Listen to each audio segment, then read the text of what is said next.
Welcome to Textile Update, the podcast where we can share our passion for textiles, fibers, and yarns.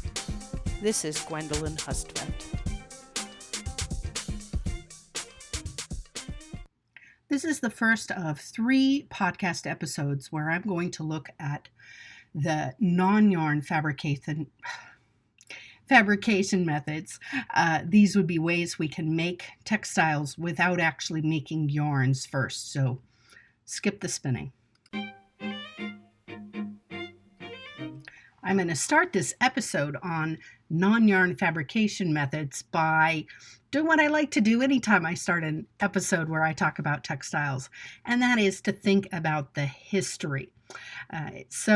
In fact, I've talked to you about how we can see evidence of different textile-related activities in the archaeological record, fossilized examples of twisted yarns, or reconstructions of the misnamed Venus de Milo, who turns out to be a goddess of weaving instead of a goddess of love. But of course, we can also see that non-yarn fabrics are evident and present in ancient cultures as well. One example, there are several examples that have descended across time. I've already talked a bit about felting when I talked about wool, but I've never actually talked yet about tapa cloth. I have an example of a tapa cloth in my office, and it's actually in my lab. I need to get it reframed, so that the glass got cracked when I moved, and I need to get a new piece of glass put on it. But if you look up tapa cloth online, you'll see that these are very carefully peeled pieces of thin bark from large trees that produce bark. Of course, bark is made from cellulose. They produce the bark in sheets that are almost like paper. And so, why spin if you have a handy tree in your neighborhood that's going to donate large sheets that are almost like paper? Of course, the tapa cloth does not have resiliency, doesn't have pliability either. And so if you fold it, it will stay wrinkled and it can break if you fold it too much.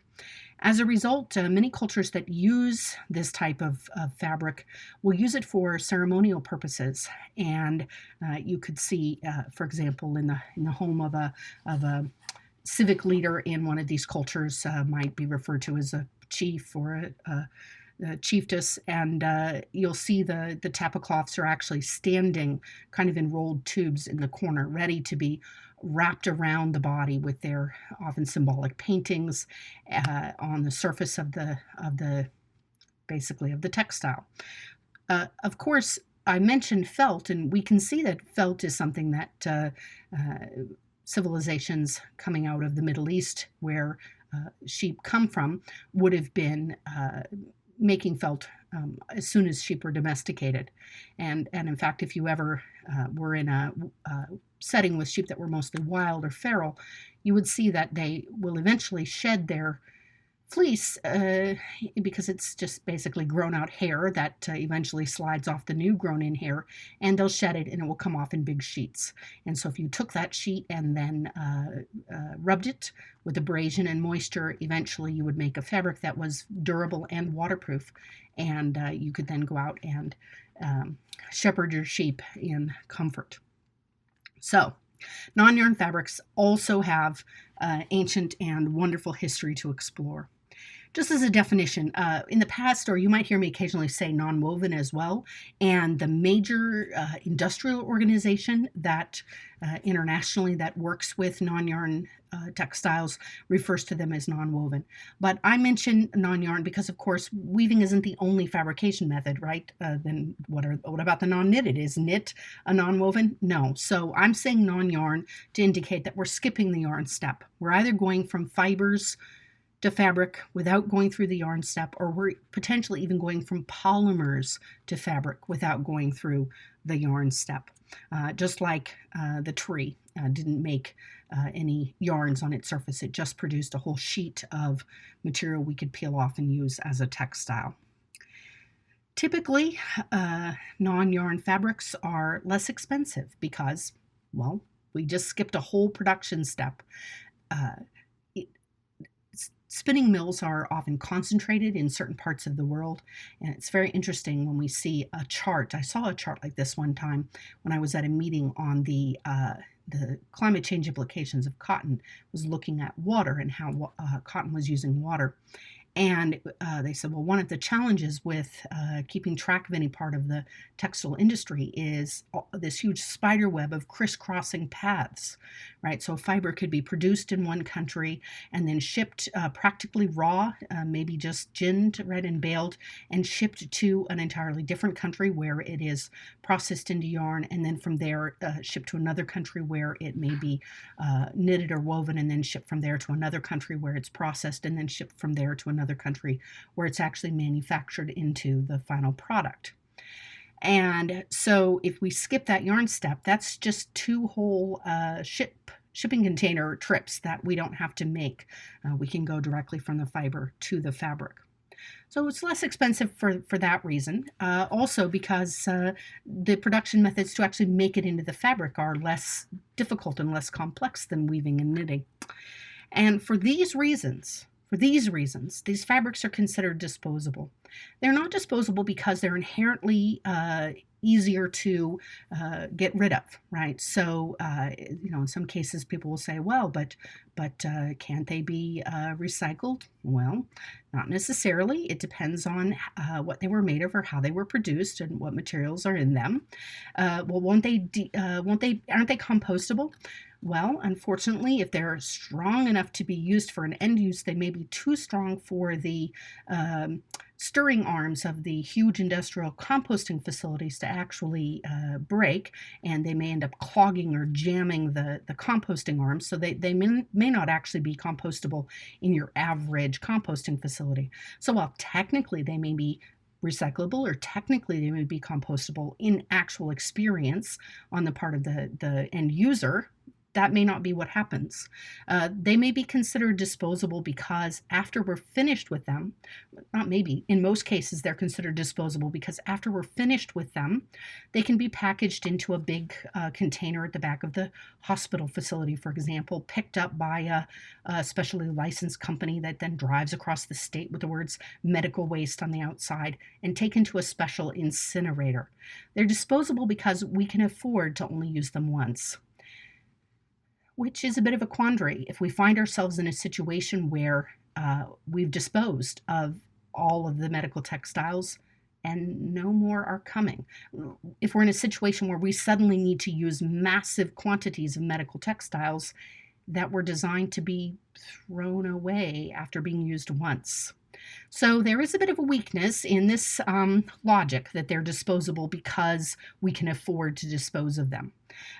Although they're also right for being disposed of because they have lower tenacity and lower elongation and elasticity than fabrics made with other fabrication methods. They're also stiffer. So if they break while being used, they can be disposed of. And I don't know how many times somebody has said, oh, the elastic on this face mask has broken, and it's because they're using a disposable face mask that they're trying to use it for several days, and it wasn't meant to do that. And whereas if they had one made from a woven textile, they could have continued to use it. Now, non-yarn fabrications are great because they don't ravel. And this means that we don't have to worry about them coming apart on the edges, right? So we can cut them and fabricate them, and we don't have to use a special finishing method for the raw edges because there's nothing that's going to happen on the edge that wouldn't happen anywhere else. We may see some linting and pilling. This is an issue that we see with other textiles as well. More linting and pilling with knits than with wovens, and we can't dismiss it entirely from the non-yarn fabrications. They do, however, have very high dimensional stability because of the way in which they're created. There's no yarns that can move around and change relationship. If the fibers swell and shorten a bit, they're doing so in perfect concert. And to be honest, in most cases, these textiles are considered disposable enough that they're never laundered. And so an issue of changing shape during care never really comes up. Now, the absorbency of, I'm just going through the properties here, the absorbency of these textiles will vary, right? Because we may have selected the textile the fiber used in the textile specifically for absorbency. So if we're making, for example, surgical draping that's being used in a setting where we want to absorb fluids, then we'll intentionally choose to have part of the non-yarn fabric be made from something like rayon that's very absorbent. Or maybe we have a setting where we would like to prevent liquid from being from moving from one place to another in a medical setting again. Then we would actually go with something that had no absorbency and was potentially even hydrophobic to keep the liquids from moving from one place to another to prevent seepage. So really, absorbency is something that we're going to choose the proper fibers, which now that we know all about the different properties of different fibers, we can see where, depending on the end use of the particular textile, the purpose that it's there for, we would go with a variety of different polymers in order to get the absorbency that we need. Another really great property of non-yarn fabrics is that they are an inexpensive way to to handle acoustical situations. So something that is a lot of fibers kind of loosely held together can provide excellent thermal retention, which is why we use it for things like insulation. And it can also be used to provide sound baffling. So the inside of your automobile, for example, has these non-woven materials that are non-yarn materials that are inside the automobile, specifically to reduce the noise of the machine, to allow you to feel like you're inside a cocoon, which wasn't made of yarn, was just made of fiber. So that's acoustical properties are not something that's been on our list of properties previously, but some of the end uses that we use non-yarn fabrics for, such as soundproofing booths, such as insulation, or such as baffling inside automobiles, are specifically for, the materials will be chosen specifically for their acoustical properties. So it's kind of interesting. Throw that in there. We can't talk about the grain per se, but you can notice when you look at pictures of non-yarn fabrics that there may be some distinguishable fibers on the surface. They may be oriented, so they may all kind of be going in one direction as a group, or they may be random. You may have trouble picking out the fibers on the surface, but there isn't really an up or a down or a lengthwise or a crosswise, anything like that we have to worry about. Well, this is a feature that actually exponentially expands the efficiency that we can use these materials with. I've been busy sewing my clothes for the upcoming school year. Yes, I know, sort of old-fashioned, but sometimes old habits are the best habits. And so I have been trying very hard to use up as many of the scraps as I can. And if I can't use them in the actual construction of the garment, I cut them into small, flat-sided pieces using my rotary cutter so that I can make things with them later. And I have to pay attention to the grain, right? This is why I end up with these little scraps, right? So the shirt I make, for example, has a bias cut pieces in the back in order to give me lots of flexibility across the back of my body as I'm moving my arms. And I have to pay attention to which direction I'm getting the grain. But if I were making it from a non-yarn material, and for some reason I wasn't bothered by the lack of resiliency and the low tenacity, I wouldn't have to worry about that. I could take the scraps and use them however, because the grain wouldn't matter. And that's actually a great advantage for these materials in terms of efficiency. Well, there we go. I've gone through the main properties that we see with these materials. I am going to go ahead and talk you right through the very first one and then save all the rest for our next episode. So the very first fabric that we make from fibers, and that's the whole category that I'm going to be discussing in the next podcast, so fabrics made from fibers. The very first one is felt. And felt is made from wool or hair or fur. There's a number of different animals that produce some type of fiber that can be felted. And the reason it has to come from an animal is because the scales on the surface of the fiber are what actually gives it the ability to felt. So with some heat and moisture, which causes the fibers to swell, extending the scales and making them more jaggedy across the surface of the fiber, and then moisture, which allows the fibers to slip and slide freely. We might even add a little bit of a lubricant in there, such as dish detergent or soap. And then we add some pressure and agitation. So we rub them and rub them together, and they become tangled. And they don't just become tangled at the level of the fiber, the scales on the surface of the fibers actually tangle up with them together. And we create these sheets of fabric that have been felted. They can be a variety of thicknesses depending on how many layers of fibers we put in initially. I like to do something which is known as half felting.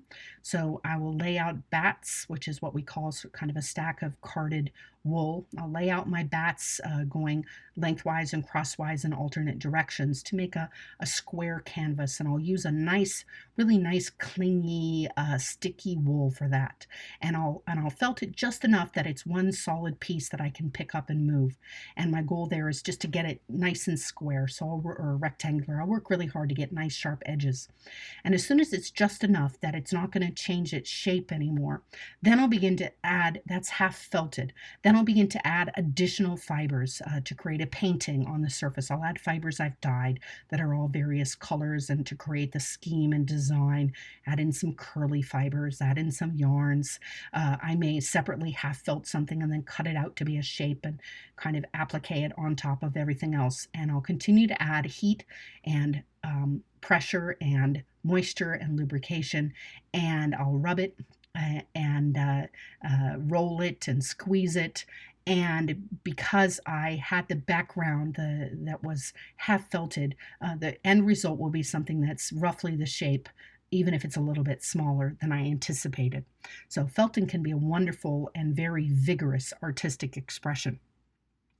Of course, in the Afghani steppes, for example, where there was a lot of shepherds, they would felt an entire garment by laying out the bats and getting it started, and then putting in sheets of resist materials. So just a sheet of fabric or something flexible like a piece of bark that the layers of felt couldn't felt into, and then put another layer on top. And so they could actually literally felt an entire coat, sleeves and all, by laying down a bat and then putting in this resist area that would create the sleeve or the body of the garment to give it two layers. And then they would wrap the whole thing around a huge log, roll it, wrap it tightly with fabric, and then hook the ends of the logs to chains that are dragged across the steppe by horses. And as it bounces and is dragged, and pull it through a creek and then drag it again on the other side, and it just bounces up and down, the weight of the log pressing on it each time. You end up with something that's felted in no time. What a whole fun community activity that must have been. Well, nowadays, we're not going to felt on horseback. We're not even going to felt like I did in the driveway with a hose and my car, rolling the tires back and forth across the thing I was felting. No, we're going to felt using a method called needle punching. So this doesn't felt in the same way, and this means that, in fact, we can felt things that don't have scales. We use these large boards that have layers of needles that are slightly different lengths and shapes. And so just picture like a bed of nails. And we take these needles, and we'll have a top layer and a bottom layer, and we'll lay the bat in between the needles. And or we'll actually have these kind of conveyor belt situation with rollers that create the bat. And then the bat is fed between these two bouncing beds of needles that are pressing into the bat from the top and the bottom. And what they end up doing is they entangle the fibers with each other. They're literally puncturing the fibers and breaking them into each other and permanently tangling them. This is how we would make the baffling that's inside of the automobile, or felting that we might use inside acoustical, the air handling system ducts, where we might want to have a very high-powered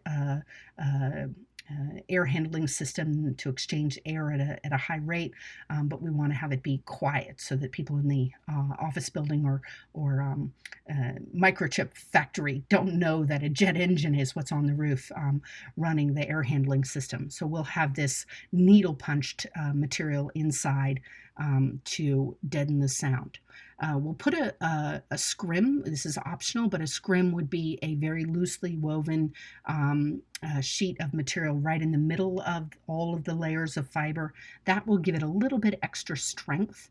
And yeah, we'll use this for imitation felt, used for children's crafts. We'll use it for blankets. It can be used for carpeting, especially kind of indoor-outdoor carpeting that you might see in, on the patios of sunrooms.